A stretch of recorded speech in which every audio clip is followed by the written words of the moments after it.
여러분, 이 비유는 여러분들이 아주 잘 아는 유명한 탕자의 비유이지요.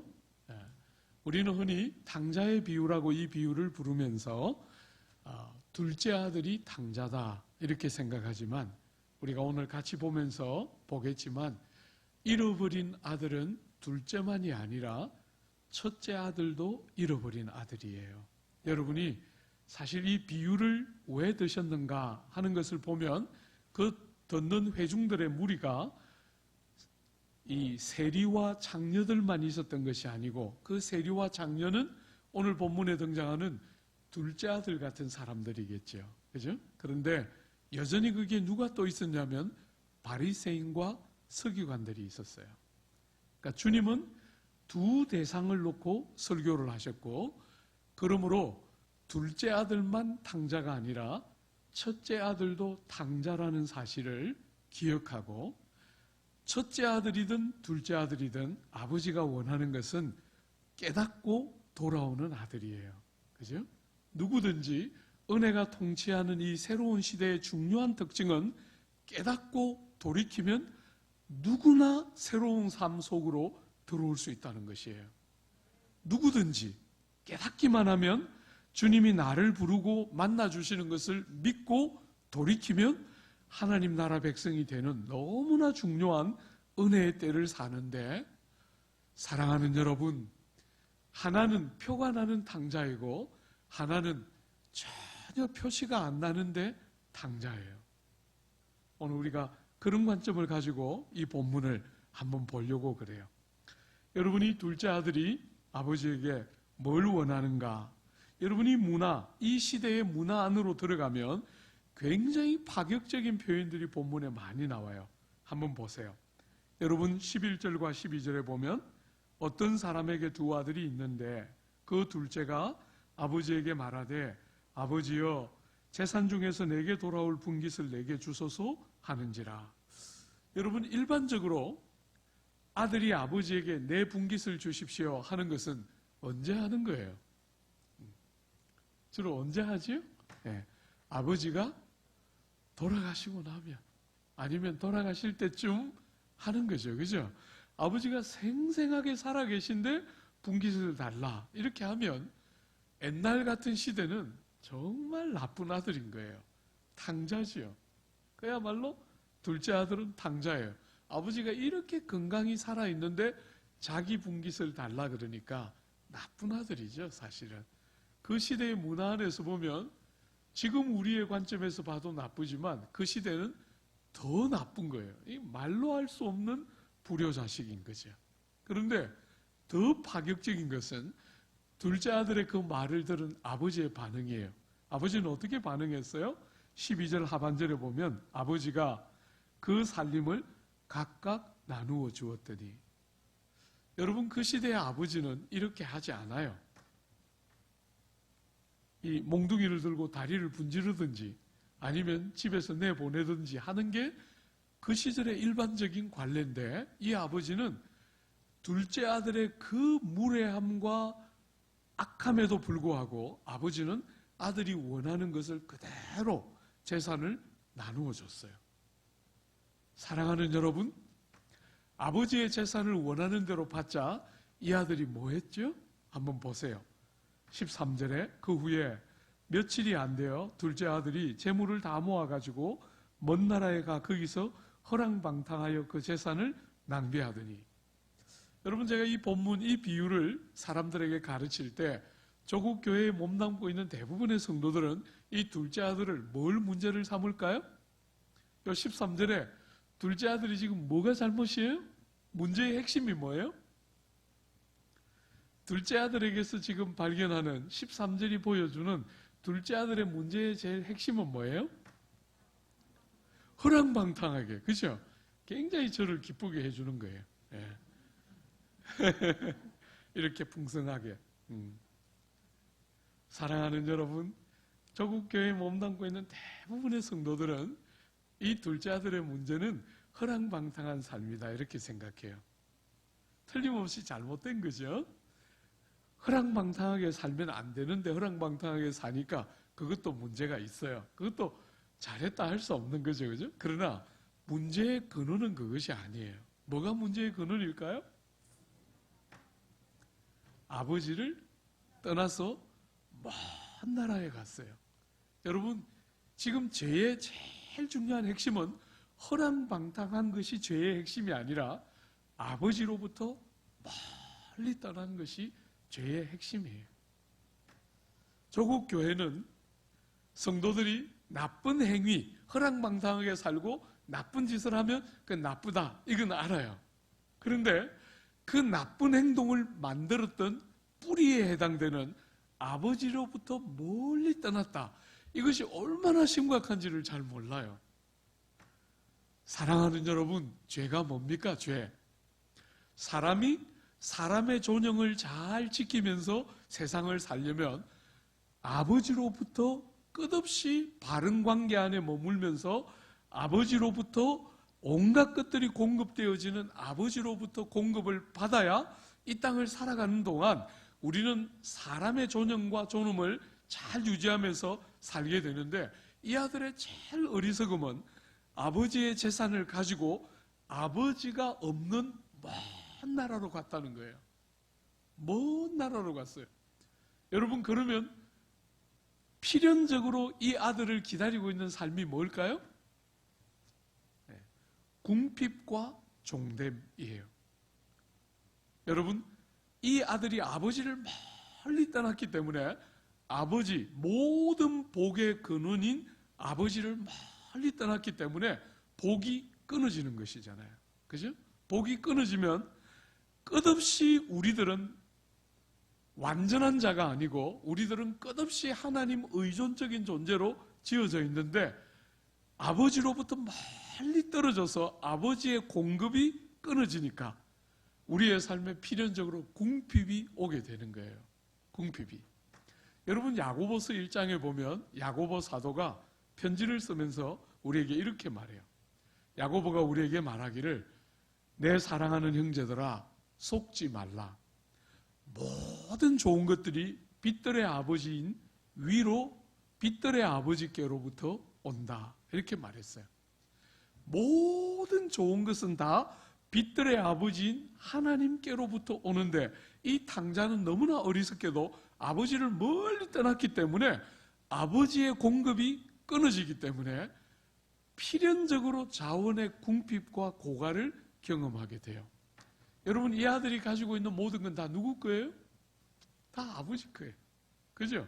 아버지가 돌아가시고 나면 자기 것이 될지 몰라도 어쨌거나 아버지의 것을 가지고 자기가 살아가고 있다는 사실을 전혀 모르고 아버지로부터 멀리 떠나니까 필연적으로 자원의 궁핍을 경험하고, 자원이 궁핍되기 시작하니까 사람의 종이 되는 거예요.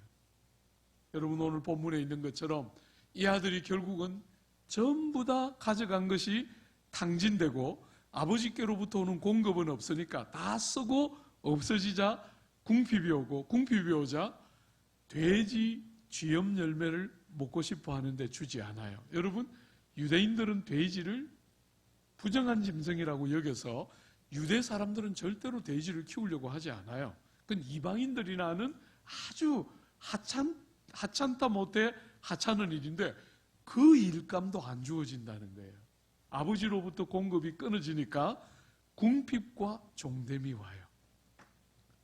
사랑하는 여러분, 인생의 제일 큰 어리석음은 하나님 없이 안전한 삶을 기대한다는 거예요. 바보같이.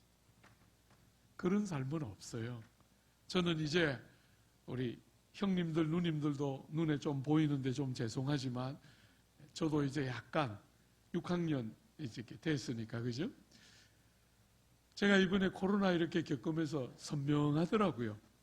코로나 이렇게 겪어서 온 세상이 막 놀라고 두려워하는데, 나도 코로나 걸려서 혹시 죽으면 어떡할까 이런 생각 잠시 지나갔는데 그냥 아무 진짜 거칠 게 없더라고요. 이제 그냥 와 이러면 그냥 가도 되죠. 살 만큼 살았는데 뭐가 이제 아쉬울 게 뭐가 있어요. 아무것도 아쉬울 게 없고 와 이러면 아멘 하고 그냥 속히 가야지 이 생각이 드니까 너무 감사하고 기쁘더라고요. 여러분, 제가 당뇨병 환자예요. 예, 당뇨병 걸린 분들은 알겠지만 제가 당뇨 진단을 딱 받으니까 우리 장로님 중에 한 분이 저한테 문자 보내서 당파가 되신 것을 환영합니다. 이렇게 저한테 당파에 가입했다고 좋아하시더라고요. 우리 어머니 당뇨로 돌아가시고 외삼촌 당뇨로 다 돌아가셨기 때문에 우리 이제 패밀리 히스토리가 있는 당뇨 제가 5년 전에 진단받았어요. 여러분, 5년 전에 그 당뇨 진단을 딱 받았을 때 두 가지 생각이 머리에 탁 스쳐 지나갔어요. 너무나 많은 성도들이 땅을 살면서 병을 가지고 아픔을 경험하면서 살고 있는데 목사가 너무 건강해서 마음이 늘 힘들었거든요. 근데 당뇨 생기니까 너무 감사하더라고요. 이제 저도 이제 성도들처럼 병 하나 생기는 거잖아요. 너무 감사하고 또 당뇨 판단을 딱 받고 나니까 머릿속에 이렇게 이제 몸의 부분들이 무너지면서 주님 품에 가겠구나 싶으니까 정말 기쁨이, 죽음이 눈앞에 이렇게 딱 들어오면서 인생에 이제 가시권 안에 죽음이 들어왔다는 생각과 함께 기쁨이 이렇게 확 밀려오더라고요. 그래서 제가 주일날 그 주에 이렇게 설교하면서 여러분 기뻐하십시오. 저도 이제 병 하나 생겼고 이제 우리 형님 누님들만 가까운 줄 알았는데 저도 이제 가까이 죽음에 가까이 가는 것 같아요. 이러면서 막 설교했더니 나이 많은 권사님 설교 다 듣고 나가시면서 목사님 당뇨는 병도 아니에요. 암 3기는 돼야지 이러면서 이 새파란 젊은 목사가 그냥 코를 납작하게 해놓고 지나갔어요. 사랑하는 여러분, 참 우리의 삶에 세상은 너무나 어리석게도 끝없이 우리의 삶에 자원이 공급되어지는 아버지를 의존해서 아버지로부터 공급을 받는 생의 부요와 영광에 대한 이야기를 하는 게 아니라 끝없이 아버지의 공급이 없어도 안전한 인생을 찾는 게 모든 죄인들이 어머니 모태로부터 불안전함을 가지고 궁핍을 경험하면서 끝없이 아버지 하나님의 공급이 없는 안전책을 마련하는 게 이 세상 사는 사람들의 보편적인 삶의 경험이에요. 그래서 자식 잘 기르고 싶어 하고 보험 드는 거니까, 그죠? 요즘 자식들 이제 보험 아닌 것 같아요. 그것들 길러놔도 정말 이제 소용없는 것 같아. 제가 보니까. 그래서 제가 자식들 잘 기르려고 하는 엄마들에게 늘 말해요. 제발 힘 빼라. 그 말 안 듣는 것들 창문 열고 그냥 던져라. 그거 잘 길러도 뺄 수 없더라. 내가 보니까. 자꾸 제가 김 빼요. 김. 잘 길러서 미래를 담보하고. 여러분, 이 세상에 그런 게 있습니까? 그런 거 없어요. 제발 좀 세상같이 헛된 신화에 빠지지 말고 하나님 가까이에서 하나님의 공급을 의지하고 하나님의 신실하심을 붙들고 하나님이 나의 모든 좋은 것의 근원인 줄 알고 하나님 가까이에 머물러야 그게 정말 인생의 바른 본분인데, 죄인의 특징은 아버지 하나님으로부터 멀리 떨어져서 자기 방식대로 살면서 안전한 길을 찾으려고 해요. 그런 삶은 없어요. 여러분, 그것은 불가능한 일이에요. 사랑하는 여러분, 여러분이 그렇게 살려고 하면 결국은 종이 돼요. 아버지 한 분 옆에 있으면 됐는데 아버지 곁을 떠나자 원하는 대로 산 것이 아니라 결국은 궁핍이 오고 궁핍이 종된 삶으로 사람을 데려가게 돼요. 사람들이 다 자기가 원하는 대로 살고 싶다고 말하지만 여러분이 원하는 대로 사는 게 아니에요. 죄의 종노릇하고 욕망의 종노릇하고 세상의 종노릇하고 사망의 종노릇하는 종이지요. 아버지 옆에 있어야 은혜가 통치하는 새로운 질서를 자격 없는 우리에게 거저 주시는 은혜의 아버지 옆에 있어야 여러분의 삶에 정말 보장과 안전이 있는 것이지, 자꾸 아버지를 떠나서 자기가 원하는 안전을 추구하지만 기다리는 것은 궁핍과 종됨이 아버지를 떠난 사람들의 보편적인 삶의 경험이에요. 여러분, 얼마나 많은 사람들이 자식 잘 길러서 정말 좋은 자식. 제가 한 번씩 우리 교회 교우들 보면 공부 좀 하는 분들이거든요. 그러니까 그 자식들도 실수로 공부를 잘해요. 희한하게. 예. 그래가지고 부모들이 등뼈가 휘어져 가면서 유학을 보냈어요. 유수한 대학에서 석박사를 따고 한국에 와서 다들 부러워하는 그런 회사에 다 들어갔어요. 여러분, 그래서 아들 잘 길러놓으니까 누가 좋습니까? 그 여자가 좋지요. 나하고는 아무 관계가 없어요. 여러분, 우리 교회에 권사님 한 분 계신데 서울대 교수님의 부인이에요. 그 서울대 교수님의 부인인데 이분이 시집을 가서 시어머니한테 그렇게 시집살이로 죽을 고생을 한 거예요. 그런데 너무 놀랍게도 그 권사님에게 하나님이 아들만 둘을 주셨어요. 아들이 진짜 기가 막힌 아들들이에요. 둘 다. 그런데 이놈들이 이제 다 장가갈 때가 되니까 시어머니 생각이 그렇게 난다는 거예요. 그리고 마음이 너무나 이해가 된다는 거예요. 저것들을 저렇게 길러서 주려고 하니까 속에서 못 견디겠다는 거예요. 이걸 얼마나 예쁘게 길러놨는데, 얼마나 예쁘게.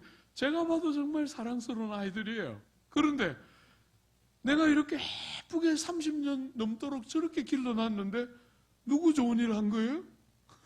그 여자 좋은 일, 아직도 나타나지 않은 그 여자 좋은 일 어느 날 시켰다 싶으니까 속이 막 불이 난다는 거예요.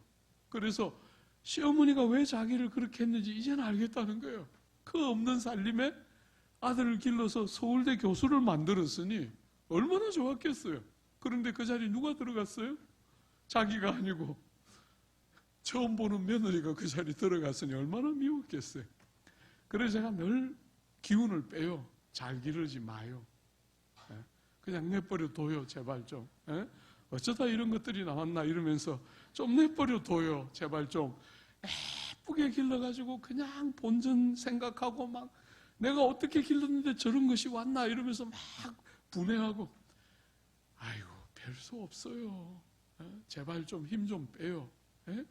우리 아들 살려주는 것이 누가 나올까? 저런 거 누가 데려갈까? 이렇게 염려하다가 막 누가 오면 막 너무 고마워하도록 좀 제발 좀 그렇게 좀 살아요. 제발 좀 힘 좀 빼고. 얼마나 바보예요. 참 세상이 갖고 있는 논리가 이렇게 어리석어요. 제가 영국에서 목회할 때 보니까요, 우리 성도들의 부모님들이 한 번씩 그 자녀들, 옥스퍼드에 이제 유학하고 있는 자녀들 집에 놀러 오는데 제가 보니까요, 아들 집에 온 부모들은 일주일을 못 버티고 다시 한국 가더라고요. 그 비행기를 13시간씩, 14시간씩 타고 와가지고 일주일도 못 버티고 그냥 가는 거예요. 아들 집에 왔는데. 그렇게 잘 길러놨는데. 옥스퍼드에 유학 왔으니 그 아들이 얼마나 뽑고 뽑은 아들이겠어요. 그죠? 그런데도 일주일을 못 버티고 가요. 딸 집에 온 엄마 아빠들은 2주는 기본적으로 걷더니 버티고 가시더라고요. 아이고, 그 시절만 해도 아들 다 좋다 할 텐데 제가 그 보면서 생각했어요. 세상에 참 헛되고 헛되다. 헛되고 헛되니 헛되고 헛되도다. 제발 좀 세상이 말하는 논리에 제발 좀 지지 마요. 하나님이 우리의 책임자시지. 자식 잘 길러놓으면 여러분한테 용돈 제대로 줍니까? 아이고, 줄 때 얼마나 티를 내고 저거들한테 우리 원금이 얼마나 들어갔는데 그거 이자만 해도 지금 사실은 이 나쁜 것들이 말이지. 얼마나 그냥 조금 주면서 그냥 생색은 막 얼마나 내고 막. 내가 줬던 거에 비하면 그건 뭐 진짜 11조도 아니에요. 진짜 참 힘 좀 빼요. 제발 세상의 헛된 논리에 휘둘리지 말고 하나님이 맡겨주신 부분만큼만 자식들 그만큼 사랑하고 정말 그만큼 자식들이 자기 길을 찾아가도록 그렇게 애쓰면서 잘 길러놓고 자기 길 찾아가면 독립시켜주고 최대한 빨리 떠나보내야 돼요. 주 안에 사랑하는 여러분, 안식과 평안과 보장은 주님께 있는 것이에요. 주님이 우리를 보존하시는 것이지 주님 떠나면 사실은 보장 같지만 보장이 아니에요. 막판에 폭망하는 거예요. 폭망하시죠? 예? 사랑하는 여러분, 제발 헛된 기대하지 말고 사람은 별 수 없어요. 얼마나 많은 아내와 남편들이 만나기만 해봐라. 내가 진짜 제대로 된 남자, 여자 만나서 나는 진짜 엄마하고 아버지 같이 안 살아야지. 다 이러고 결혼했는데 살아보니까. 그죠? 여러분, 제가 그 젊은이들이 많이 있던 우리 이전의 교회 목회할 때 그 자매들, 아이들이 그냥 조그만 아이들이 그렇게 많은 그 자매들이 그렇게 제가 늘 설교하면서 말하거든요. 셋은 기본이고 넷까지 놓는 거 좋다. 제가 늘 그렇게 권하니까 셋들이 수두룩했어요. 아이들이. 셋은 기본적으로 다 가지고 넷 낳는 가정들도 상당히 많았어요. 그런 아이들에게 제가 늘 가르쳐요. 제발 좀 잘 기르지 말고 내 낳아라. 제발. 그 엄마들이 저에게 한 번씩, 제가 여러분 신방, 저는 이렇게 설교 준비하는데 시간의 에너지의 대부분을 쓰거든요. 저는 신방을 거의 안 해요. 제가 남서울교회로 담임하러 갈 때 13년 동안 그 교회를 담임하는 가운데 신방을 얼마나 갔는가 하고 보니까 한 3분의 2 정도 신방했더라고요. 신방도 대부분의 교우들 3분의 1 정도는 신방을 거의 못 간, 13년 목회했는데도 10년에 한 번 갈까 말까 한 게 신방이에요. 그러니까 한 번씩 자매들 이렇게 설교하면서 자매들 얼굴 보는데 그 자매가 얼굴이 좀 이렇게 불행하고 아파하는 것 같으면 예배 마치고 나갈 때 제가 말해요. 요번 주 내가 너희 집 신방 갈게. 그렇게 신방을 딱 이렇게 지정해 줘요. 그러면 그 자매가 10년에 한 번 받을까 말까 한 신방 목사님이 가는 거잖아요. 그러니까 저는 이야기하면 지가 사는데 모습 그대로 보고 싶은데 그 한 주간 동안 그냥 집을 그냥 바짝 들었다 놔가지고 그냥 말 안 하고 그냥 갈까를 수도 없이 생각하도록 집을 완전히 그냥 데코레이션을 다 완전히 맞춰놨는데 너무 감사하게도 누가 있어요 그 옆에? 몬스타. 너무 감사하게 4살, 5살짜리 그 개구장이들이 그 엄마 신방 다 준비해놓고 조그만 탁자 딱 펴놓고 이렇게 평소에 안 입는 옷 입고 이렇게 딱 이렇게 앉아 있는데 그 옆에 3살짜리, 4살짜리가 같이 앉아 있으니까 제가 문 열고 딱 들어가는 순간 얘가 엄마가 지난 한 주간 동안 하는 일을 보면서 이상하도다. 평소와 너무 다르도다. 오늘 저 옷은 도대체 뭔가 계속 고민하다가 제가 딱 들어가는 순간 그분이 오셨구나. 여러분, 그 아이들은 늘 저를 TV로 보거든요. TV 안에서 보던 그분이 오신 거예요. 자기 집에. 그러면서 상황이 다 해석되기 시작하자 평소 실력을 발휘하기 시작하는데 오늘 엄마가 날 손댈 수 없구나 하는 걸 딱 아니까 그 놀랍게 엄마는 다 신방 준비가 끝났는데 완전히 그냥 개구장이 짓을 막 얼마나 하는지 막 엄마가 틈만 나면 제가 잠시 딴 걸 보면 막 착착착 이렇게 하면서 막 신호를 아무리 주는데도 엄마의 그 신호를 받으면 받을수록 얘는 확신 가운데 그예요. 아, 오늘 엄마는 나를 손댈 수 없구나. 딱 벌써 아는 거예요.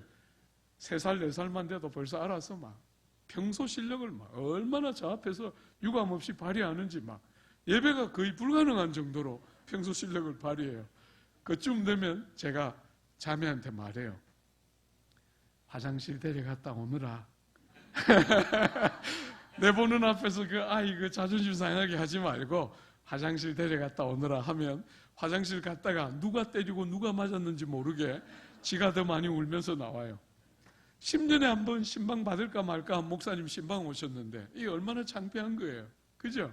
그러면서 나와서 울면서 말해요. 목사님, 제가 처녀 시절에 옆에 아줌마가 빗자루 들고 그 아들 뒤에 막 이 나쁜 놈 이러고 따라가는 거 볼 때 마음속으로 생각했다는 거예요. 무식한 거. 네. 내가 아이 낳아봐. 난 절대로 저렇게 안 기를 거야. 이랬는데 내가 아이 낳고 길러보니까 그 아줌마는 애교였어요. 목사님. 어떻게 저런 게 났는지 모르겠어요. 이러면서 막 울어요. 제가 절대로 말은 못하지만 딱 닮았다 너희 둘이. 예, 말은 해주고 싶은데 그 말하면 또 뭐 상처받고 교회 옮기고 하니까 말은 못해요. 예. 사랑하는 여러분, 여러분이 정말 온갖 시나리오를 쓰고 결혼을 하고 누군가를 만나고 그 안에 여러분의 인생의 보장이 있고 저 남자는 다르고 이 여자는 다를 거라고 기대하고 했지만 안 되잖아요. 그죠? 인생은 여러분을 만족시킬 수 있는 존재가 아니에요. 여러분이 원하는 어떤 일을 하고 여러분이 기대하는 어떤 것들이 충족되면 여러분들의 삶이 달라지는 것이 아니에요. 만물의 근원이시고 만복의 근원이신 위로부터 모든 좋은 것들을 주시는 아버지께 가까이 있어야 그게 진짜 인생의 복락의 핵심인데 세상이 절대로 그렇게 가르치지 않기 때문에 세상은 끝없이 아버지로부터 멀리 가는 것이 복인 것처럼 그게 정말 자유가 있고 정말 제대로 사는 삶이 거기 있는 것처럼 가르치기 때문에 자식들부터 여러분 자신에 이르기까지 모두가 아버지로부터 멀리 떠나가고 싶어하는 게 모든 인생들의 죄성의 핵심이에요. 그 궁핍과 그 종됨을 절절히 겪어야 비로소 이 아들이 깨닫고 뭐합니까? 여러분 한번 보십시오. 17절 한번 보십시오. 이에 스스로 돌이켜 이르되 내 아버지에게는 양식이 풍족한 품꾼이 얼마나 많은가. 나는 여기서 줄여 죽는구나. 내가 일어나 아버지께 가서 이르기를 아버지 내가 하늘과 아버지께 죄를 지었사오니 지금부터는 아버지의 아들이라 일컬음을 감당하지 못하겠나이다. 나를 품꾼의 하나로 보소서 하리라 하고 깨달음이 왔어요. 나는 이 궁핍과 종됨 아래 있는데 아버지의 집에는 얼마나 품꾼들도 풍성한 삶을 누리는가. 자기와 아버지의 집이 딱 대조가 되자 깨달음이 왔어요. 그래서 아버지께로 돌아가기를 결심하는데 그냥 돌아가지를 못하고 마음속으로 수도 없이 대사를 외고 있어요. 나는 죄를 지었습니다.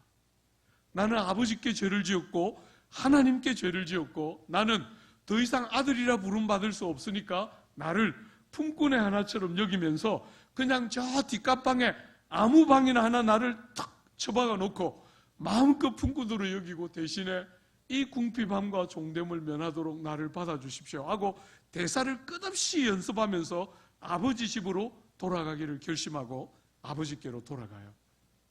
여러분, 죄의 근원과 핵심이 아버지를 멀리 떠나는 것이면 회개의 핵심은 뭐겠어요? 회개의 핵심은 여러분의 나쁜 행동 몇 가지를 고치는 것이 아니라 제일 중요한 핵심은 아버지를 가까이 하는 것이겠죠. 그죠? 아버지께로 가야 하고 아버지를 찾고 아버지의 집에 나아가기를 좋아하고 아버지를 즐거워하고 아버지를 기뻐하고 아버지를 생각할 때 거리가 먼 게 아니라 아버지를 생각할 때 짓눌림이나 어색함이 아니라 아버지를 너무나 즐거워하고 좋아하는 것이 회개의 핵심이겠죠. 여러분이 정말 돌이켜서 하나님을 믿는 신앙인 안으로 딱 들어오면 여러분에게 뭐가 제일 중요하게 와 있어야 될 것 같아요? 아버지를 즐거워하고 아버지를 좋아하고 아버지께 가고 싶어하고 아버지 옆에 있고 싶어하고 이런 마음이 있어야 그게 지금 신앙생활을 건강하게 하는 표시지요. 남들이 볼 때 도덕적으로 윤리적으로 아무 비난받을 거리가 없고 그냥 바깥으로 볼 때 괜찮아 보이지만 그게 중요한 게 아니에요. 여러분의 영혼이 하나님을 친근히 누리는가? 사랑하는 여러분, 후배 목사님들이 한 번씩 저에게 묻습니다. 목사님, 30년 동안 목회길을 달려오면서 목사님이 제일 소중히 여긴 게 뭡니까? 이렇게 물으면 제가 주저하지 않고 대답해요. 나는 예배의 생명을 걸었다. 다른 거 아무것도 할 자신도 없고 재능도 없고 저는 예배를 좀 성도들이 예배같이 드리기를, 성도들이 주일에 한번 와서 예배를 드리는데 그 예배가 그냥 형식적으로 드려지고 밋밋하게 그냥 드려지고 땡하고 시작해서 땡하고 마치는 그런 예배가 아니라 예배에 딱 왔는데 하나님이 살아계시는구나, 하나님이 나 같은 것을 기쁘게 맞아주시는구나, 하나님이 나를 가까이 하시고 이렇게 사랑해 주시는구나 하는 것이 뭔지를 경험하고 그게 뭔지를 알고 삶의 자리인 가정으로 돌아가는 그런 예배 드리도록 그거 하나에 저는 생명 걸고 사실은 이 30년 넘는 목회 달려왔어요. 재주도 없고 잘할 줄 아는 것도 없고, 제가 할 줄 아는 것은 예배 한 번, 우리 회중들이 딱 왔을 때 설교하는 목회자를 잊어버리고 일상을 살아가면서 무수한 걱정거리와 염려거리들을 다 잊어버리고 우리를 기쁘게 받으시고 우리 예배를 듣고 우리의 찬양과 우리의 기도를 너무너무 즐거워하시고 천사의 노래와 비교할 수 없이 즐거워하시는 아버지의 그 마음이 어떤 것인지를 알고, 아버지를 친근히 하는 행복과 복락이 어떤 것인지를 알고 회중들이 돌아가는 것, 그게 제 생명처럼 소중하게 여겼던 지난 30년 넘는 세월에 제가 목마르게 추구했던 핵심이에요. 사랑하는 여러분, 예배의 골방에, 기도의 골방에 여러분들이 들어갈 때 가슴 설렘이 뭔지 아십니까? 하나님 우리 아버지를 단둘이 만나는 그 기도의 골방에 들어가서 아버지를 하나님 우리 아버지 하고 부를 때 여러분의 마음을 설레게 만들고 하나님을 사모하고 예배를 드렸지만 그것으로 절대로 만족하지 못하고 기도의 골방에 내 혼자 하나님을 부르고 찾지 않으면 견디지 못하는 그 아픔. 여러분, 제가 서울에서 이렇게 30년 넘게 목회하면서 제일 그리운 거, 제가 고향에서 신앙생활 처음 시작했을 때 서울에 이렇게 올라와서 대학을 다니다가 방학이 되면 고향에 이렇게 내려가면 집에서 아빠 엄마랑 같이 자는 게 너무 불편해서 제가 모교에 가서 교회에서 한 번씩 잤어요. 교회 이렇게 문 열고 딱 들어가면 우리 아는 사람만 아는 이 문을 여는 방법을 열고 이렇게 문에 딱 들어가면 거기에 1층에 이렇게 딱 요만한 공간이었어요. 요만한 공간에 방이 이렇게 깔려져 있었어요. 2층이 본당이고 그 1층에 가면 이 방이 이렇게 있고 여러분 저쪽에 있는 유아실처럼 이쪽 편에 사무실이, 조그마한 사무실이 붙어 있었어요. 그러면 저는 늘 문 열고 들어가서 그 조그마한 사무실에 들어가서 성경도 읽고 기도도 그 방에서 했는데 한 10시 전후가 되면 어머니들 7, 8분이 늘 매일같이 와서 그 방에 방석을 이렇게 높이 쌓아놓고 그 방석에 기대가지고 밤마다 집에서 편히 못 주무시고 그 예배당에 와서 밤에 아버지 하는 그 기도 소리가 제 귓전에 지금도 생생해요. 여러분, 제가 서울에서 목회를 30년 해오면서 제일 아쉽고 그리운 게 그 어머니들의 기도 소리예요. 아버지 하고 그분들이 부르던 그 절절한 소리가 얼마나 그리운지. 방도 다 없어지고 이제 전부 이렇게 앉아서 기도하고, 그죠? 정말 이렇게 무릎을 조아리고 방석을 기대가지고 기도했던 어머니들의 그 감각들은 이제 거의 사라지고 있는 것 같아요. 지금 이제 이만큼 나이를 먹고 나니까 그 어머니들이 밤을 새워 기도했다 이런 생각은 안 들어요. 하루 종일 자식 키우고 그냥 뒤치다꺼리하고 너무너무 피곤한 몸을 이끌고 예배당에 와서 기도한다고 앉았지만 그 방석에 이렇게 몸을 기대니까 제가 지금 생각하면 대부분 잤던 것 같아요. 그냥 방석에 기대서 잤는데 몸이 이렇게 쪼그리고 앉아서 기대서 자니까 너무 불편하니까, 그죠? 한 번씩 잠이 깨잖아요. 그러면 아이고 잠이 들었구나, 너무 마음이 아파서 아버지 했던 거죠. 사실 뭐 기도를 밤새도록 하면서 막 아버지 하고 막 불이 내리고 그런 거라고 생각은 안 해요. 그냥 괜히 자다가 이제 깨니까 미안해서 아버지, 그러고 또 자고 뭐 이렇게 했겠죠. 그렇지만 어쨌거나 그렇게 예배당을 지키던 엄마 아빠들의 기도가 있었어요. 제가 서울에 30년 있으면서 거의 못 들어요. 사랑하는 여러분, 그분들의 삶의 무수한 질고 때문에 그 저녁에 예배당을 안 올 수가 없었겠지만, 사랑하는 여러분, 그것이 전부가 아니라 그들의 마음에 아버지와 단둘이 앉았을 때 누렸던 그 사귐과 교통, 어디에도 쏟아놓을 수 없었던 마음 중심을 아버지 앞에 열어놓았을 때 그분들이 누리고 경험했던 그 감격들을 우리 세대는 너무 모르는 건 아닌가. 주 안에 사랑하는 여러분, 아버지께로 돌아온 자의 기쁨, 아버지를 멀리 떠났다가 아버지께로 돌아왔을 때 그 아버지의 품의 감격과 위로, 이런 것들이 뭔지를 알고 신앙생활을 해야 되겠는데, 우리 형님들 세대들은 그런 것이 뭔지를 조금 알았던 분들이 있었던 것 같은데 점점 그런 것들이 약해지면서 들은 것은 점점 많아지고 말은 점점 많아지는 반면에 기도는 더 줄어들고, 기도가 줄어드니까 주님이 직접 만나주시는 그 감격과 기쁨이 뭔지는 너무나 생경해지기 시작하는, 생소해지기 시작하는, 그것이 오늘 이 시대의 교회의 연약함의 핵심이 아닌가, 저는 그런 생각을 문득 하게 돼요. 주 안에 사랑하는 여러분, 아버지께 돌아와서 아버지를 가까이 하는 기쁨을 누리며 삽니까? 그저 예배를 드리고 기도를 형식적으로 드리고 그게 아니라 아버지를 향한 그리움을 가지고 기도의 골방에 들어갈 때 설렘과 사모함이 뭔지를 아십니까? 사랑하는 여러분, 아버지께 돌아가는 것이 우리 신앙의 핵심이겠죠. 그 돌아간 아버지의 품을 제대로 알고 누려야 여러분의 신앙이 진짜 감격이 뭔지를 알 텐데, 그거 모르니 오늘 우리 시대에 이 감격이라는 게 자꾸 잦아드는 거죠. 줄어드는 거잖아요. 그죠? 참 요즘 사람들은 얕게 예수 믿어요. 제가 이렇게 보면 요즘은 참 손해보려고 안 한다. 우리 시대는 이게 손해인가, 이게 이득인가 별로 계산 못하고 그냥 그게 옳다고 생각하고 그냥 죽자 사자 한 길을 갔는데, 요즘은 참 사람들이 얕게 믿는다 이런 생각 많이 해요. 근데 그게 지혜로운 게 아니에요. 약으니까 뭐가 없어요? 감격이 없어요. 여러분, 감격은 수고와 눈물이 있는 곳에 있어요.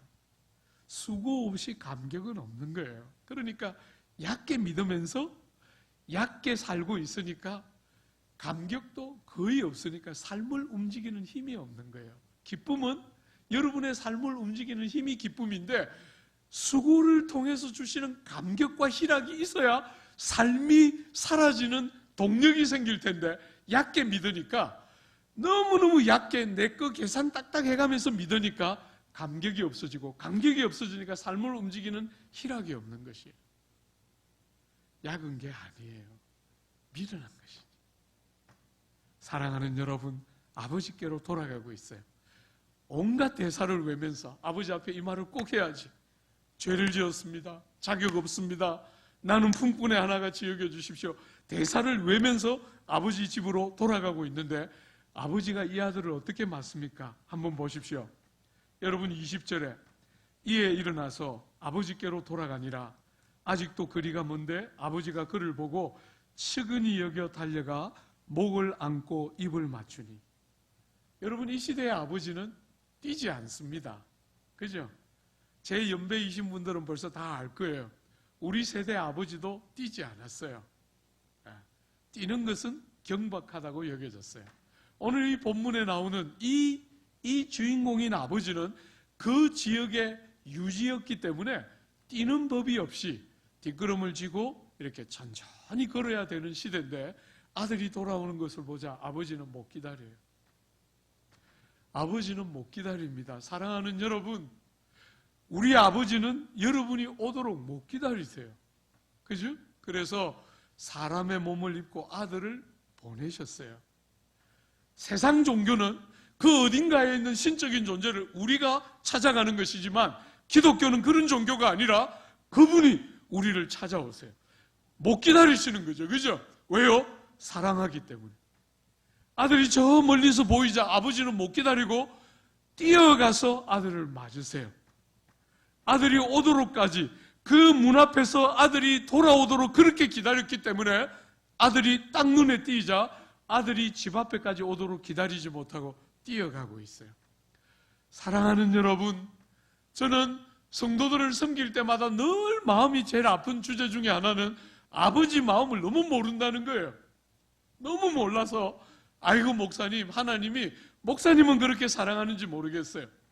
하나님이 장로님들은 그렇게 사랑하는지 모르겠어요. 나는 사회적으로 보나 개인적으로 보나 교회에서 보나 나는 있으나 없으나 한 사람이에요. 하나님이 나 같은 거 못 기다리고 뛰어나왔다. 나는 아닐 거예요. 아닙니다. 여러분, 아닙니다. 은혜가 통치하는 이 새로운 세상. 세상은 끝없이 자격과 조건과 공로와 함직한 사람을 가리고 편견에 쌓이고 끝없이 사람을 차별하는 세상이지만 성경은 하나님이 절대로 사람을 외모로 보지 않으시고 여러분과 저를 이 둘째 아들처럼 기다리지 못하시고 우리를 얼마나 기뻐하며 달려와서 우리를 맞았다. 성경은 여러분과 저에게 똑같은 이야기를 그렇게 하고 있는 거예요. 여러분, 제가 어머니 없이 컸잖아요. 나이 13살에 새어머니가 들어오셨지만 새어머니는 친어머니하고 얼마나 달라요. 훌륭한 분이 오셨지만 참 힘들었어요. 그분은 말할 수 없이 힘들었겠죠. 돈도 없는 남자의 아들까지 딸린 그 집안에 시집을 오셨으니 얼마나 고생스러웠겠어요. 그 삶이 얼마나 고달팠겠어요. 사랑하는 여러분, 그렇지만 저는 저대로 그 10대를 보내면서 정말 방황 많이 하고 마음고생 많이 했어요. 여러분, 그래서 제가 대학생이 딱 되고 나니까 여러분, 그렇게 결손가정에서 큰 사람들의 특징이 뭐예요? 사랑을 많이 받고 큰 사람과 결손가정에서 큰 사람의 제일 중요한 차이가 뭐예요? 결손가정에서 큰 사람들은요, 눈치가 백단이에요. 네. 눈치만 날 보면서 컸잖아요. 부모들에게도 눈치 보고 어디를 가나 전부 눈치밥만 먹었기 때문에 눈치가 백단이에요. 어디 딱 가면 이 사람 날 좋아하는구나, 이 사람 날 안 좋아하는구나. 그러면 좋아하는 사람 앞에 가면 자유롭지만 안 좋아하는 사람 앞에 가면 막 어는 게 그 보통 말하자면 결손가정에서 큰 사람들의 보편적인 특징이에요. 사랑하는 여러분, 주님을 만나기 전까지 주님을 만나고 상당한 세월 동안 저도 늘 주님 앞에 주님, 누구를 사랑하는 건 난 믿어요. 근데 나는 아니에요. 나한테 해준 게 뭐 있어요? 제가 늘 18번 있어요. 어려운 삶이 딱 오면 제가 늘 하나님 앞에 했던 18번 있어요. 내 잘 되는 거 못 보시죠? 네, 늘 하나님 앞에 삐딱하게 아픈 말들 많이 쏟아놨어요.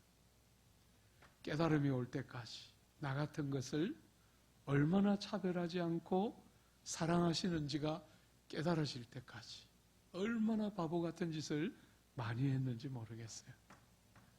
주 안에 사랑하는 여러분, 하나님이 여러분을 사랑하지 않는다고 믿는 것은, 하나님의 사랑을 받아들이지 못하는 것은 겸손이 아니에요. 그건 악한 것이지요. 교만의 또 다른 얼굴이에요. 하나님은 여러분이 아버지의 집으로 돌아오도록 기다리지 못하시고 뛰어나가셨어요.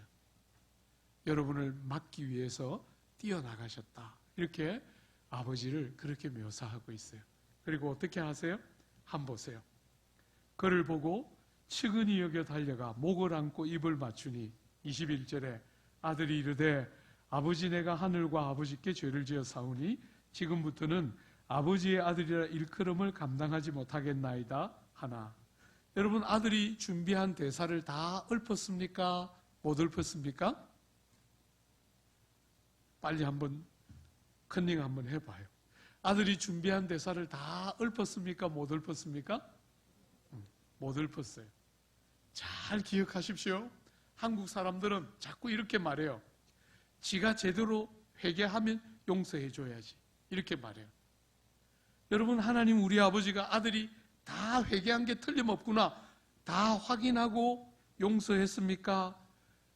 자백과 고백이 다 쏟아지기 전에 아버지는 끝까지 다 듣고 나서 용서를 선포하는 게 아니에요. 아버지는 못 기다리세요. 아들을 기다리는 아버지는 아들이 오도록 기다리지 못하고 뛰어나갔고, 아들이 준비한 대사를 외기 시작하자 아들의 대사가 다 끝나기를 기다리지 못하고 끊었어요. 나를 종들의 하나처럼 여겨주십시오 하는 말 나오도록 못 기다리시고 끊고 뭐 하고 있는지 한번 보세요. 여러분, 22절에 아버지는 종들에게 이르되 제일 좋은 옷을 내어다가 입히고 손에 가락지를 끼우고 발에 신을 신기라. 여러분, 이게 뭡니까? 이 시대의 종들은 신발을 신지 않았어요. 발에 신을 신기라. 무슨 이야기입니까? 종이 아니고 아들이라는 것이요. 그죠? 가락지, 이게 뭡니까? 아들의 권세를 상징하는 거예요. 여러분, 제일 좋은 옷, 이게 뭡니까? 아들의 신분과 지위를 상징하는 거예요. 아들이 돌아와서 나를 종의 하나로, 품꾼의 하나로 여겨주십시오 라고 말하고 싶은데 끊으시고 그 말을 듣지 않으시고 삼중적으로 신발을 신기면서 아들이다, 가락지를 끼우면 아들이다, 그리고 제일 좋은 옷을 내어 입히면서 아들이야, 너는 더 이상 종이 아니야, 아들이야 하고 삼중적으로 도장을 꽝꽝꽝꽝 찍어서 그 아들을 맞이하고 있는 게 아버지의 마음이에요. 사랑하는 여러분, 여러분이 어떻게 신앙생활이라고 기적같이 하다 보니까 어떻게 용서는 받았지만 아들이기에는 너무 자격 없다, 이렇게 생각하고 있는 사람들이 혹시 있습니까? 성경은 여러분과 저를 하나님이 죄를 용서하셨다, 아들 하나님의 그 완전한 대속의 은혜의 근거에서 여러분과 저의 모든 죄를 용서하셨다, 그렇게만 기독교를 설명하지 않아요. 그 용서는 정말 중요한 첫걸음이지만 그게 구원의 전부가 아니에요. 죄만 용서된 것이 아닙니다. 여러분을 적극적으로 의롭다 여겼어요.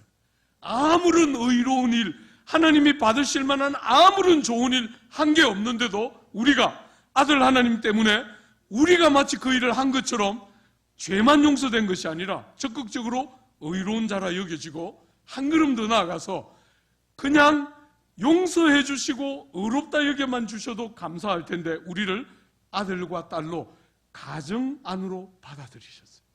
아버지의 가족으로 우리를 받으셨다는 거예요.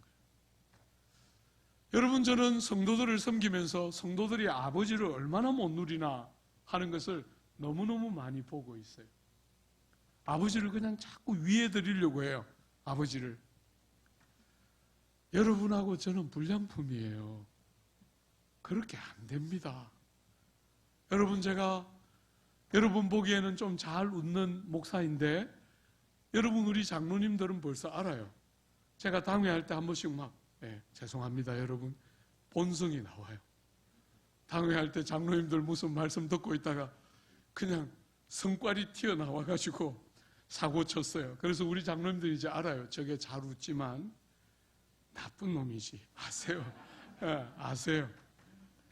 그래서 선배 장로님들이 한 번씩 제가 그렇게 성깔 부리면 장로님 한 분이 이렇게 말씀하셨어요. 우리 목사님 진짜 다혈절이셔. 그냥 듣고 지나가시면 되지 뭐 그걸 또 그렇게 받으세요. 이렇게 당회가 그냥 너무나 썰렁하니까 그분 저를 너무나 아껴주신 분인데 그렇게 분위기를 탁 이렇게 바꿔주셨어요. 옛날 같으면 제가 제 방에 가서 많이 울었을 거예요. 이 모양입니다 이러면서 제가 많이 울었을 거예요. 하도 새는 바가지인 거 이제 제가 이만큼 사니까 보여요. 새는 바가지, 화정부 새는 바가지 딱 아니까 그 장로님이 그렇게 말할 때 정말 너무 죄송하고 할 말이 없더라고요. 그래서 제가 그 장로님 팔짱을 끼고 말했어요. 장로님, 제가 봐도 이렇게 참 한심해 죽겠는데 장로님 너무 죄송해요. 앞으로도 제가 그렇게 사고치면 오늘처럼 그렇게 이야기해 주세요. 그러니까 장로님 저보고 그렇게 말씀하세요. 아니에요 목사님, 잘하는 것도 많아요. 그래서 제가 이야기했어요. 장로님, 나는 장로님 없이는 정말 당회를 감당할 자신이 없어요. 같이 좀 해주세요. 세월이 가니까요, 제가 더 완전해질 줄 알았는데 아니라는 거 제가 너무나 알겠어요. 그러니까 마음을 기울여서 누군가에게 나와 같이 좀 있어주세요. 나는 혼자 이 길 못 가겠어요. 이 말을 진심으로 하게 돼요. 누군가에게. 사랑하는 여러분, 여러분과 저는 새는 바가지예요. 저는 여러분들 대부분 오늘 처음 보지만 사랑하는 여러분, 안 봐도 여러분 다 보여요. 새는 바가지. 대형 공사판에서 지금 공사가 진행되고 있는 여러분과 저의 한계들이 제 안에서 무수한 성도들 안에서 봐왔기 때문에 우리가 얼마나 한계투성인지 알고 있어요. 사랑하는 여러분, 그런데도 하나님이 우리를 자녀 삼으셨다는 사실이, 이 측량할 수 없는 역설적인 은혜가 여러분 자신이 얼마나 자격 없는데 얼마나 새는 바가지, 형편없는 바가지인데도 하나님이 얼마나 우리 같은 것들을 진실하게 사랑하는지 경험해 보신 적이 있으세요? 저는 얼마나 많은 사람들이 자기가 예쁜 짓 할 때 하나님이 사랑하시는 것인 줄 알고 사랑받는 자녀인 것처럼 뻐기고 어시되는 사람들 많이 봤지만, 다 무너지고 다 망가졌을 때도 하나님이 날 사랑하는 거 아는 사람들은 정말 많이 못 봐요. 여러분 오늘 새벽에도 제가 말했지만 진짜 자식과 새어머니 차이가 뭐예요? 뻔뻔스러움이 있는 거예요. 그죠? 저는 엄마한테 정말 교양 있게 엄마를 대했어요. 엄마가 도망 안 가도록, 엄마가 절대로 이 집안 버리고 안 도망가도록 엄마를 달래기 위해서 엄마 비율을 많이 맞췄어요. 근데 자식들은 그렇게 안 하더라고요. 자식들은 뻔뻔스러운 담력이 있어요. 여러분, 하나님 앞에 올 때 그런 게 뭔지 아십니까? 그런 게 뭔지 아십니까? 제가 아내하고 34년 됐어요. 결혼한 지. 제 인생의 최고의 기적 중에 하나라고 믿고 있어요. 제가 어떻게 한 여자하고 30년 넘게 살 수 있었을까? 기적 중에 기적이다. 제가 20주년 지나면서 아내한테 말했어요. 네가 이렇게 짐승 같은 거 안 버리고 지금까지 살아준 것만 해도 너는 진짜 세상을, 나라를 구한 여성보다 더 위대하다. 제가 너무너무 고맙더라고요. 30년 넘게 이렇게 살았는데, 사랑하는 여러분, 제가 이렇게 아내랑 살면서 제 자신이 보여요. 얼마나 새는 바가지고, 정말 아내가 한 번씩 너무나 마음 아파하고 울고 이러면 목사로서 정말 너무너무 심정이 상했어요. 저 여자 하나를 행복하게 못해주는 나 같은 게 무슨 목회를 할 수 있을까? 그런 좌절을 무수하게 하면서 이 길을 왔는데, 어느 날 조금씩 마음이 통하기 시작하니까 아내가 그렇게 막 우는데 너무 미안한데 한쪽 구퉁이에 다른 생각도 이렇게 들어요. 네가 뛰어야 벼룩이지. 이런 희한하게 마음이 통하고 소통이 일어나기 시작하고 같이 사는 부부됨의 복락이 어떤 것인지가 약간 경험되기 시작하자 아내가 울고 아파할 때 마음으로 너무 미안하고 죄송하면서도 동시에 정말 희한한 뻔뻔스러운 담력이 사랑 안에서 생기는 거 느끼겠더라고요. 옛날에는 좋은 사람 만났으면 덜 고생했을 텐데 이런 생각도 쓸데없이 많이 했어요. 그런데 요즘은 아내가 그렇게 힘들어하면 너무 미안하지만 동시에 니는 나밖에 없어. 이런 희한한 뻔뻔스러움이 약간 생겨요. 자유가 주어진 거지요. 주 안에 사랑하는 여러분, 아버지 하나님이 우리를 받으실 때 나는 종으로밖에 자격이 없습니다. 나는 아들이 될 수 없습니다. 이렇게 말하는 우리를 삼중적으로 아니야. 종은 천사들로 충분하고 너희는 내 아들이고 내 딸이야. 이렇게 우리를 아버지의 집으로 부르신 거예요. 사랑하는 여러분, 마귀가 여러분을 송사하고 여러분의 양심이 여러분을 송사하고 정죄할 때 절대로 뒷걸음질 치지 말고 믿음을 딱 사용하고 예수 그리스도의 완전한 대속연애를 딱 붙들고 뻔뻔스럽게 아버지의 집 문을 딱 열고 아버지 하고 그 하나님을 부르고 의지하고 누려야 여러분이 믿음의 싸움이 시작되는 것이에요. 원수들이 조롱할 때마다 그 조롱 앞에, 정죄 앞에, 그 손가락질 앞에 엎어지고 넘어지고 좌절하고만 하면 안 되는 거죠. 그건 어릴 때 하는 것이죠. 나이를 먹고 세월이 흐르고 주님을 더 알아가면 알아갈수록 우리가 틀림없이 마귀가 하는 모든 송사가 옳다는 거 인정할 수 있지만 마귀는 언제나 우리의 삶의 한 부분만 이야기해요. 틀림없이 우리는 새는 바가지고 자격 없는 자지만 그런 우리를 은혜로 값없이 예수 공로 안에서 우리를 아버지가 이렇게 사랑하며 받으셨잖아요. 마귀는 절대로 그 이야기 안 해요. 자격이 있나? 너 생긴 것이 그런데 네가 어떻게 하나님의 아들일 수 있어? 이러면 대부분이 쓰러져서 좌절하고 울어요. 그러지 마요. 뻔뻔스럽게 네가 말한 것처럼 나는 진짜 아버지를 너무나 안 닮았지만 그러나 하나님 우리 아버지 아들 하나님 생명으로 나를 아버지 가정으로 입양하셨고 나는 아버지의 자녀야 하고 딱 붙여서 믿음의 싸움을 싸우고 은혜의 보좌를 열고 들어가서 아버지 하고 불러야 하는 것이에요. 절대로 지면 안 됩니다. 사랑하는 여러분, 양심껏 사는 게 아니에요. 담임 목사가 이렇게 자주 싸우니까 그 젊은이들이 대부분인 교회에, 남서울교회 말고 이전에 목회하던 교회에 한 번씩 젊은 부부가 예배당에 안 오는 거예요. 이놈들이 왜 안 왔냐 이렇게 물으니까 차를 타고 이렇게 나오는데 남편이, 아내는 아이 하나만 생기면 짐이 얼마나 많아져요, 그죠? 그런데 이 남자가 그냥 아내가 그 아이 짐 싸는 거 도와줄 생각은 못하고 막 시간 딱 보더니 막 자기 혼자 내려가가지고 차에 딱 앉아서 기다리고 있는 거예요. 시간이 조금씩 늦어지니까 저는 지각하는 사람 제일 싫어하는 거거든요.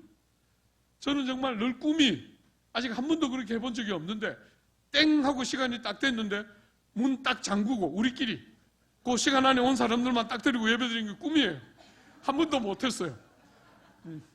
늦게 오는 사람 너무 싫어요. 그러니까 이 젊은 세대들이 귀담아 듣고 예배 안 늦게 오려고 그 신랑이 먼저 내려가서 막 차에 앉아가지고 있는데 아내가 안 내려오니까 막 빵 하고 이렇게 누르니까 막 아내가 얼마나 속이 타겠어요. 지가 한 손이라도 도와주면 좋을 텐데 이게 배운 것이 그냥 내려가서 차나 막 빵빵거리고 있지. 그냥 아내 이 수고하는 아내 그 좀 손 하나 도와줄 생각은 못하니 얼마나 밉겠어요.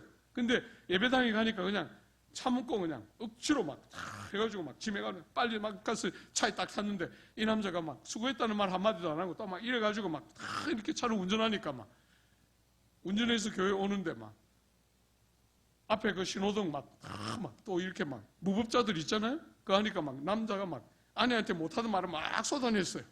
그러니까 이 아내가 옆에서 이제 남편한테 말 한마디 해야 되겠는데 못하고 있었는데 빌미가 딱 주어졌잖아요. 그래 한마디 또 딱 했어요. 그래야 막 둘이 막 저 사람하고 싸워야 되는 대목을 막 이 둘이 막 싸워가지고 막 예배당에 딱 도착하니까 막 오늘 내가 이런 모습으로 예배를 드리면 하나님 앞에 나는 외식하는 거다 이러고 차 딱 빼가 집에 갔어요. 그런 악질들은 제가 얼마나 혼내는지 몰라요. 네가 부부싸움 했다고 오늘 예배 못 드려? 네 오리진이 뭔지를 모르는구나. 너는 그것보다 훨씬 나쁠 때 하나님이 용서하고 받아주셨는데 그 알량한 자존심 붙들고 그렇게 부부싸움에서 예배 못 간다고 그 깨어진 심령을 가지고 은혜 아니면 살 수 없습니다 하고 들어와서 납작 엎드려서 나 같은 것도 괜찮습니까 하고 하나님 은혜 찾아야, 그 깨어진 심령으로 은혜 찾아야 영혼이 살고 아내도 살고 남편도 살 텐데 그 알량한 자존심 붙들고 차 빼가지고 집에 갔다고 이 악질들, 그냥 그런 것들은 제가 아주 못 살게 굴었어요. 특급 죄인이죠. 사랑하는 여러분, 그렇게 어리석게 살면 안 되는 거죠. 부부싸움을 했든지 세상이 다 조롱하고 손가락질 당할 만한 아픈 일을 했든지 어떤 삶의 경험을 하고 있더라도 아버지 앞에 와야 여러분과 저는 사는 거예요. 그런데 그냥 알량한 자존심 내세우면서 오늘은 못 간다 이러면 여러분, 우리의 생명은 하나님의 생명의 말씀이 있는 예배의 현장과 성령의 임재가 있는 그 자리에 가야 생명이 사는 건데 그렇게 쓸데없는 자존심 세우고 돌아갔으니 그 한 주간이 어떻게 되겠어요? 아내의 심령이 얼마나 상하고 서로가 얼마나 다치면서 그 며칠을 왜 그렇게 보내야 돼요?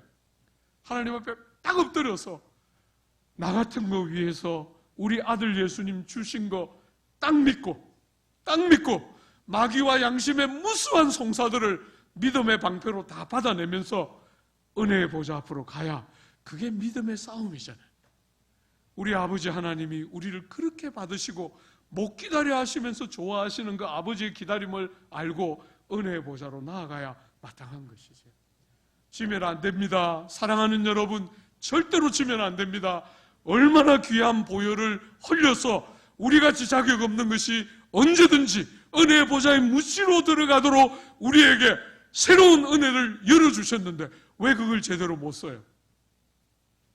너무나 많은 사람들이 자기 상태에 따라 신앙이 왔다 갔다 하는 거 제가 보게 돼요. 그러면 안 돼요.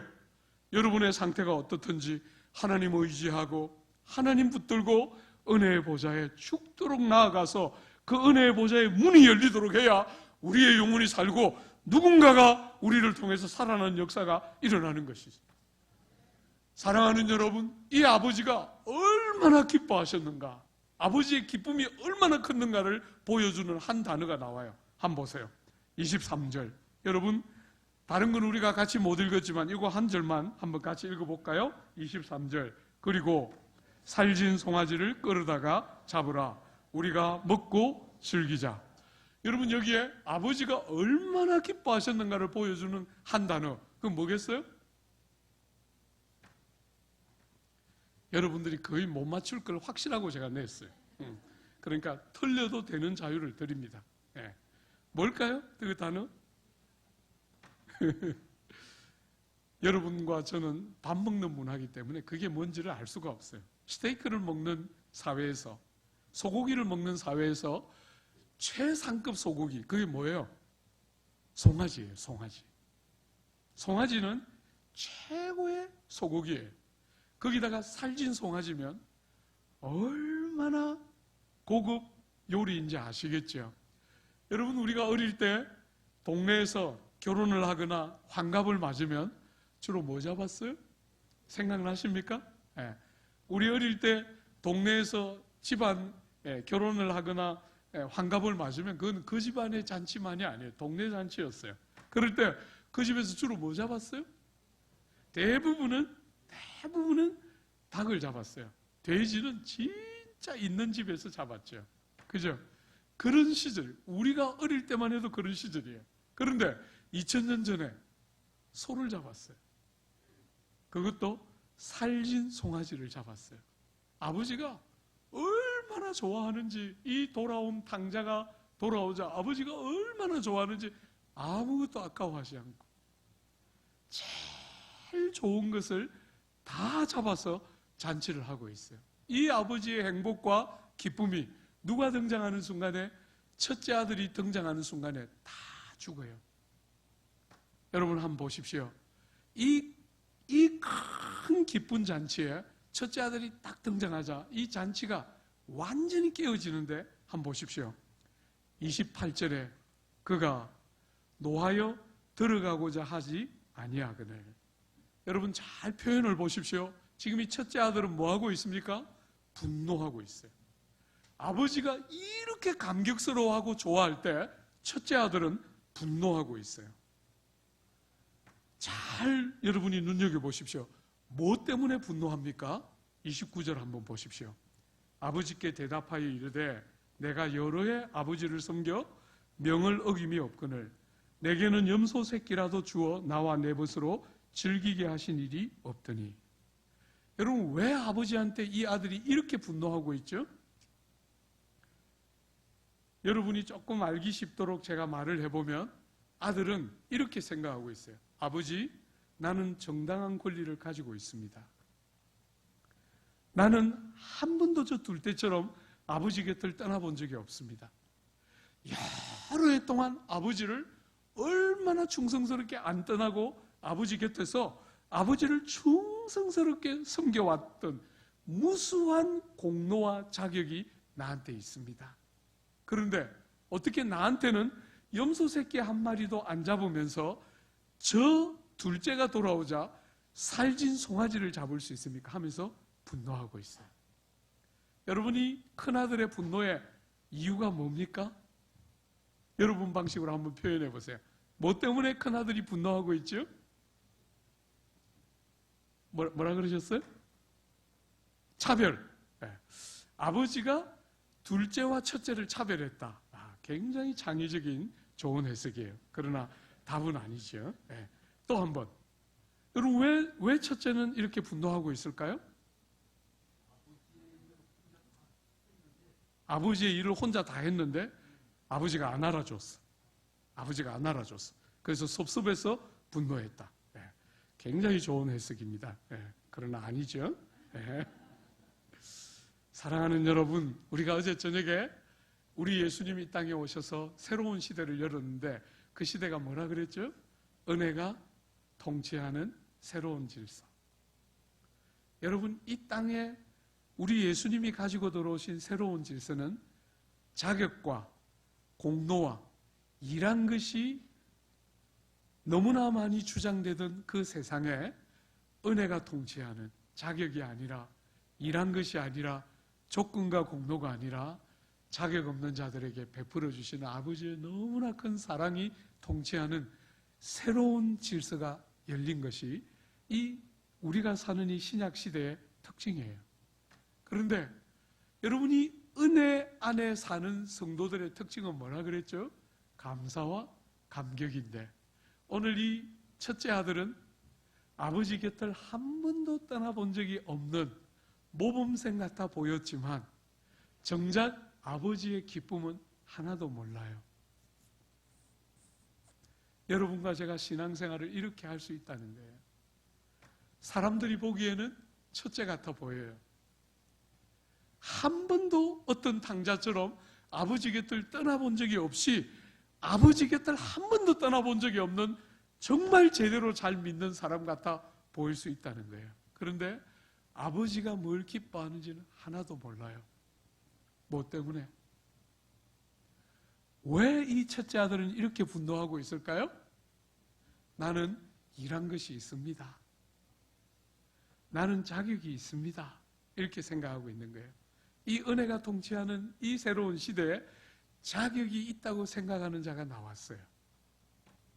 주 안에 사랑하는 여러분, 이것을 여러분들이 좀 잘 아는 말로 바꾸면 이 첫째 아들의 문제의 핵심은 뭐예요? 자기의. 예수님이 우리에게 입혀주시는 의가 아니라, 자격 없고 의가 없는 우리에게 예수님의 공로로 우리에게 입혀주시는 예수님의 의가 아니라 자기 의가 있어요. 나는 이거 했다, 나는 이런 사람이다 하고 자기를 스스로 계산하고 자기를 스스로 신뢰하는 어리석은 자기 스스로에 대한 자기 의가 있는 거예요. 여러분, 우리 예수님 세상 오셨을 때 장녀도 주님의 은혜 안으로 들어왔고 세리도 주님의 은혜 안으로 들어왔어요. 그런데 못 받을 리가 없는 그분이 못 받고 그분이 화를 쏟고 저주하신 사람들이 있어요. 그들이 누구지요? 바리새인과 서기관들이었어요. 왜요? 자기 의가 있었기 때문에. 자기들은 저 세리와 다르다. 여러분, 바리새인과 세리의 기도에 보면 나는 저 세리와 다름을 감사합니다. 나는 10의 1조를 드렸고 일주일에 2번을 금식을 하였고 끝없이 하나님 앞에 할 말이 너무 많아요. 은혜가 통치하는 이 새로운 시대에 은혜가 아무 필요 없이 자기 자신 스스로 의지하고 믿을 만한 자기 의가 너무 많이 있어요. 그런 사람은 이 은혜가 통치하는 새로운 시대에 안 맞는 것이죠. 오늘 사랑하는 여러분, 첫째 아들처럼 여러분들 속에 혹시나 목사님, 저는 달라요. 저는 저 사람들하고 다릅니다. 저는 저렇게 엉터리같이 믿는 사람이 아니에요. 잘 믿는 사람이에요. 혹시 그렇게 생각하는 두려운 분들이 계십니까? 사도 바울이, 여러분들이 사도 바울이 자기에 대해서 한 말을 보면 생애라 뒤로 가면 갈수록 바울은 상대적으로 제일 먼저 썼던 고린도 전서에 보면 거기에 자기를 12사도와 비교하면서 모든 사도들보다 더 작고 형편없는 사도 하면서 자기를 12사도와 비교했어요.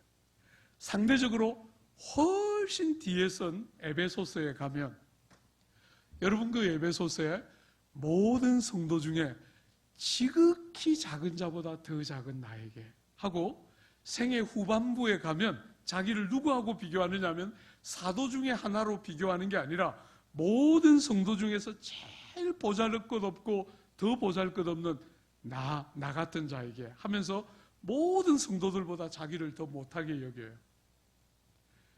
바울이 죽기 직전에 썼던 서신이 디모데 전서예요. 옥중에서 믿음의 아들인 그 디모데에게 썼던 그 서신, 디모데 전서를 쓰고 후서를 쓰고 나면 이제 죽게 돼요. 그런데 그 디모데 전서에 가면 바울이 이렇게 말해요. 미쁘다 이 말이여, 우리 구주 죄인을 위하여 이 땅에 오셨도다. 나는 죄인의 괴수로다. 여러분 한글 성경은 죄인의 괴수다 이렇게 되어 있는데 원문 영어로 번역하면 I am the worst 이렇게 되어 있어요. 나는 제일 나쁜 사람입니다. 여러분 이런 기독교를 아십니까? 예수를 믿은 연조가 더해져 가면 더해져 갈수록 자기에 대해서는 할 말이 없고 갈수록 12사도와 비교하다가 성도 중에 제일 못한 자하고 비교하다가 생애 말미에는 나 같은 것은 비교할 자격도 없습니다. 나는 나쁘기로 죄떼기로 자격 없기로 따지면 나는 최고로 제일 먼저 제일 나쁘고 제일 모자라는 사람 접니다. 이렇게 말하고 죽었어요. 여러분 이런 기독교가 뭔지 아십니까? 여러분이 믿는 기독교 이런 기독교 맞습니까? 첫째 아들처럼 한 번도 아버지 곁을 떠난 적이 없는데 아버지 마음은 하나도 모르는 그런 신앙생활 혹시 하고 있는 사람은 없습니까? 사랑하는 여러분, 세월이 가면 갈수록 왜 나 같은 것을 이렇게 선대하셨을까? 왜 나 같은 것을 이렇게 많은 복으로 내 생을 이렇게 이끌어 오셨을까? 그렇게 말하는 게 바울처럼 여러분의 고백 맞습니까? 그렇게 되어야 여러분이 제대로 된 기독교 신앙을 갖고 있는 거예요. 세상 사람들처럼 여러분들이 믿은 연조가 더해져 가면 더해져 갈수록 자랑거리가 많아지고 여러분을 높일 제목들이 많아지면 죄송하지만 여러분은 가짜입니다. 여러분은 가짜예요. 기독교는 그런 종교가 아니에요. 이 은혜가 통치하는 새로운 질서는 희한하게도 세상의 눈에 보이는 꼴찌들이 첫째고 세상의 눈에 보이는 첫째들이 꼴찌예요. 틀림없습니다. 논리가 아닙니다, 여러분. 그게 정말 여러분의 삶이고 여러분의 모습이어야 합니다. 여러분들 속에, 여러분의 교회 속에 그런 스피릿들이 흘러나오기 시작할 때 여러분들은 이 땅에서 정말 세상 어디에도 없는 교회만의 독특한 아름다움을 회복하고 그런 아름다움과 매력을 가지고 세상 사람들이 교회로 오도록 만드는 힘을 갖는 공동체가 되는 것이지. 부탁합니다. 첫째 아들처럼 한 번도 아버지 곁을 떠난 적은 없는 것 같은데 아버지 마음은 하나도 모르는, 아버지의 기쁨이 뭔지를 모르는 똑같은 탕자의 자리에 있는 어리석은 자가 아무도 없고 아버지가 기뻐할 때 같이 기뻐할 줄 아는, 여러분이 아들의 또 하나의 중요한 모습이 나와요. 아버지를 향해서만 분노하는 게 아니라 이 아들의 두 번째 모습 한 번만 더 보세요. 여러분 30절에 아버지의 살림을 장녀들과 함께 삼켜버린 이 아들이 돌아오매 이를 위하여 살진 송아지를 잡으셨나이다. 여러분, 하나님 아버지를 향해서 분노할 뿐 아니라 아버지가 나를 정당하게 대접 안 했다, 내가 이렇게 많은 일을 했는데 아버지가 나를 정당하게 대접하지 않는다고 분노하면서 불평하고 있는 것이 아니라, 불평할 뿐 아니라 누구를? 아우를 대하는 자세를 한번 보세요. 아우가 돌아왔는데 아버지는 이 둘째 아들이 돌아왔을 때 얼마나 감격하면서 살진 송아지를 잡았는데 이 지금 첫째 아들은 그게 뭔지를 아무것도 몰라요. 첫째 아들의 눈에는 뭐만 들어옵니까? 이 아들이 허랑방탕하게 살았다는 것만 들어옵니다. 이 동생에게 그동안 어떻게 살았는지 한마디 묻지도 않았는데 아버지의 재산을 장녀들하고 다 탕진한 이 아들, 이렇게 불렀어요. 한글 성경은 이 아들 이렇게 되어 있는데 영어 성경은 This son of yours 이렇게 번역했어요. 여러분, 이 지금 형이 돌아온 탕자를 my brother 이렇게 안 불렀어요. This son of yours, 나하고는 아무 관계도 없고 당신의 이 아들 이렇게 불렀어요. 주 안에 사랑하는 여러분, 사람을 어떻게 대하고 있습니까? 사람을 우월감을 가지고 이렇게 장녀들하고 놀다가 들어온 이것들하고 내가 같이 섞일 수 없다 하고 우월감을 가지고 사람을 바라보면서 한마디 묻지도 않았는데 용서하지 않아요. 그죠? 나하고 my brother라고 부르지 않습니다. 용서하지 않습니다. 분노하면서 그를 정죄하고 가혹한 채찍으로 그의 과거를 채찍질하는 것이 이 큰형의 모습이에요. 사랑하는 여러분, 여러분이 하나님을 어떻게 믿고 있는가 하는 그림은 여러분이 옆에 있는 사람을 어떻게 대하는가를 보면 똑같아요. 그게 기독교가 말하고 있는 여러분의 영성의 판별의 기준이에요. 주님은 우리에게 말씀하셨어요. 각각 자기보다 남을 낮게 여기고. 여러분이 예수님을 믿고 주님을 알아가면, 은혜 안에서 자라가면 여러분은 각각 자기보다 남을 낮게 여기게 돼요. 그런데 그렇게 안 믿고 첫째 아들같이 살면 스스로에 대해서 할 말이 너무너무 많고 하나님조차도 나를 불공정하게 대한다고 생각하니 사람들이 눈에 어떻게 들어오겠어요? 우월감을 가지고 사람들을 아주 정말 비판적으로 비판의 채찍을 들이대고 절대로 쉽게 용서하려고 하지 않아요. 내 죄가 얼마나 많은 죄가 용서되었는지를 모르기 때문에, 자기 의의가 눈을 가려서 못 보게 하기 때문에 남을 절대로 쉽게 용서하지 않아요. 주 안에 사랑하는 여러분 가운데 다른 사람을 가혹하게 대하는 사람들 없어야 해요. 여러분이 하나님을 제대로 믿는 제일 중요한 표시는 다른 사람을 여러분 자신보다 더 훌륭하게 보는 눈이 열리는 거예요. 정말 그런 일이 있어야. 여러분, 제가 이번에 코로나 때문에 여러분들이 이렇게 많이 모여주셨는데 우리 교회는 지금 거의 20% 남짓밖에 못 모이고 있어요. 코로나 때문에 성도들이 다 못 모이기 때문에 이번에 우리가 원래 4월에 하던 성찬주일을, 주일 대예배를 성찬식을 하는 주일이 있는데 그거를 코로나 때문에 못하다가 5월로 옮겨서 이번에 5월에 우리가 참 특별한 성찬식을 하나 했어요. 세례를 주고 유아 세례를 주고 성찬식을 하고 보통 끝이었는데 이번에는 뭘 했냐면 유아 세례를 주고 성찬식을 하고 세족식을 했어요. 세족식. 예배당에 모였으면 우리는 세족식을 할 엄두를 못 냈을 거예요. 근데 거의 80% 가까운 성도들이 집에서 예배를 드리고 있기 때문에 가정에서 세숫대야에 물을 떠서 아들과 딸들, 아내와 남편의 발을 씻기는 세족식을 우리가, 저는 예배당에서 몇 사람만 앞에 나와서 대표로 하고 나머지 집에 있는 분들은 다 집에서 자기 가족들의 발을 씻기는 세족식을 했는데 참 행복했어요.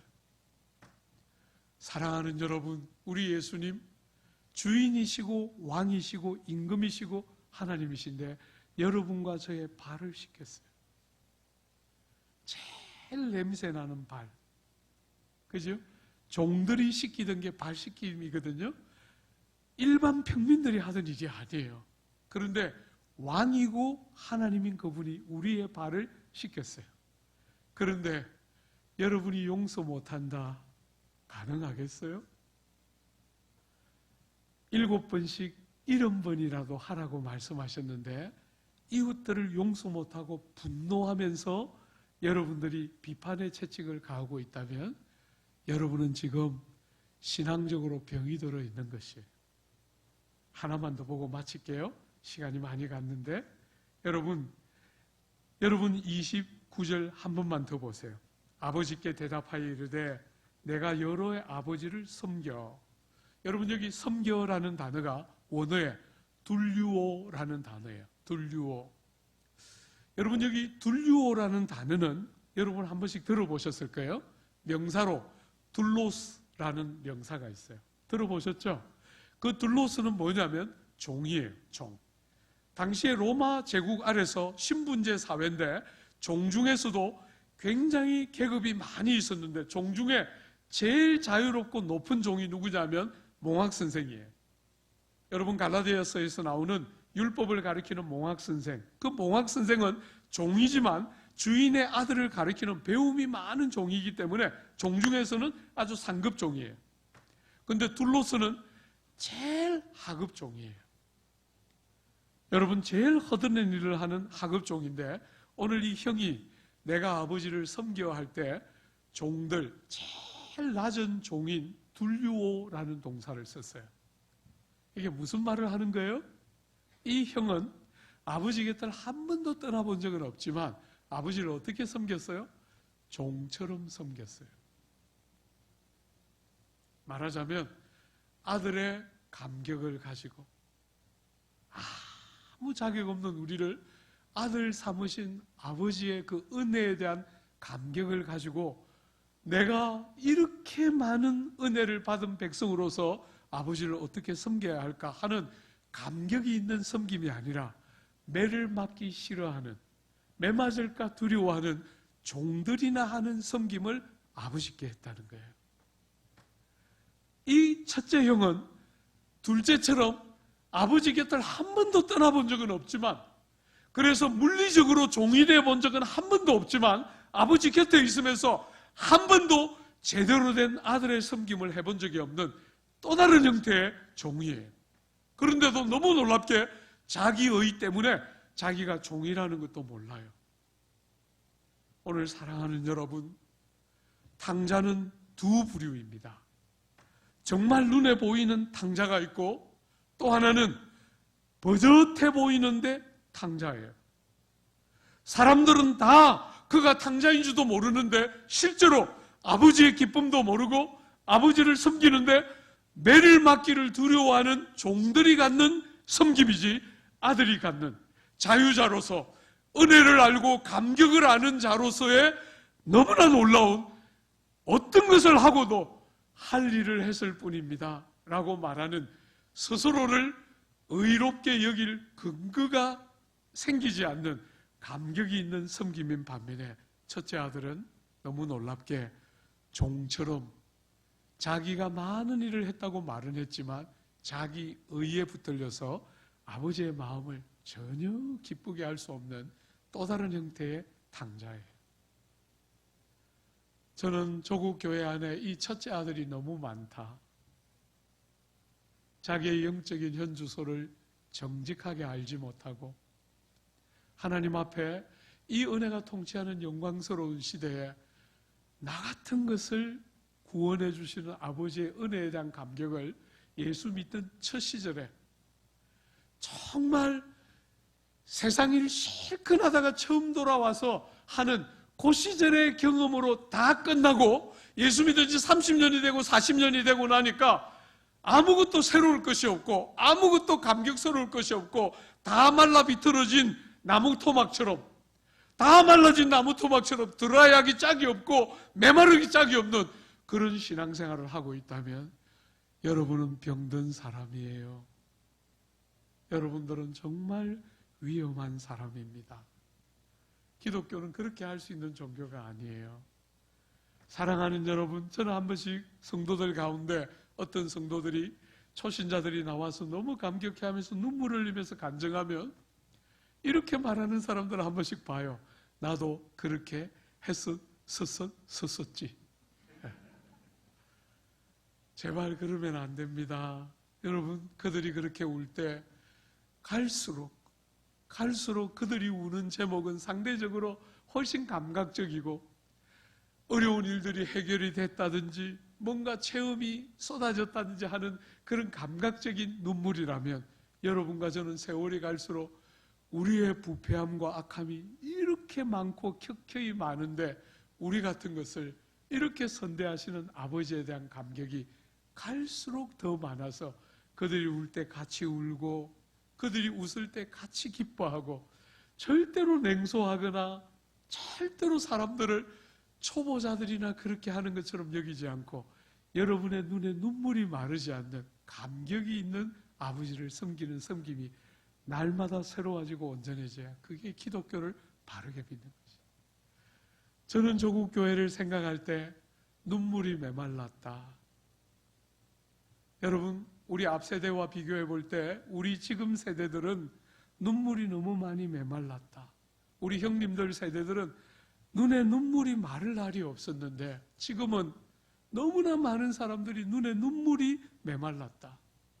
성도의 눈물은 보배 같은 것인데 하나님 앞에서 은혜에 대한 감격을 가지고 하나님 앞에 쏟아내는 눈물은 하나님 나라의 보배 같아서 시인은 말하기를 시편에서 주여 내 눈물을 당신의 병에 담으소서 이렇게 기도했는데 우리는 더 이상 눈물을 흘리지 않는, 더 이상 하나님 앞에 은혜에 대한 감격을 가지고 눈물을 흘리지 않는 메마르기 짝이 없는 시대를 우리는 살아가고 있는 것이. 부탁합니다. 여러분이 48주년을 기념하고 앞으로 그리는 그림이 뭡니까?